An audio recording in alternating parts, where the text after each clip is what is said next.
தக் லைஃப் பட ஜிங்குச்சா பாடல் வெளியீட்டு விழாவை தொடர்ந்து அனைவருக்கும் அசத்தலான உணவு வழங்கப்பட்டு வருகிறது.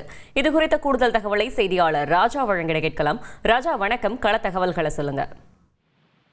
வணக்கம். நடிகர் கமலஹாசனின் தக் லைஃப் திரைப்படத்தின் முதல் சிங்கிள் இன்று கலைவாணர் அரங்கத்தில் திரையிடப்பட்டது. பிறகு பல்வேறு மாநிலங்களிலிருந்து பத்திரிகையாளர்கள் வருகை தந்தனர். பத்திரிகையாளர்கள் பல்வேறு கேள்விகள் கமலஹாசனிடம் கேட்கப்பட்டிருந்தது. பிறகு பல்வேறு மாநிலங்கள் வந்த பத்திரிகையாளர் அனைவருக்கும் தடபுடலாக விருந்து வைக்கப்பட்டிருந்தது. பத்திரிகையாளர்களுடன் கமலஹாசன், சிம்பு மற்றும் படக்குழுவினர் அனைவரும் சார்ந்து விருந்தை உண்டனர். இளநீர் payasam, mutton biryani, chicken boneless, masala chicken boneless, Chettinad chicken boneless போன்று சிக்கன் பல்வேறு வகைகள் வைத்து அசத்தலான தடபுள் விருந்து வைக்கப்பட்டிருந்தது. பிறகு நடிகர் சிம்பு பத்திரிகையாளர் சிலருடன் புகைப்படம் செல்ஃபி எடுத்துக் கொண்டிருந்தார். அவர்கள் அமர்ந்து உண்டு கொண்டிருக்கும் போதே அவர்கள் அமர்ந்து நின்று நடிகர் சிம்பு புகைப்படம் எடுத்திருந்தார். அதன் வீடியோக்கள் தான் தற்போது வெளியாகியுள்ளன.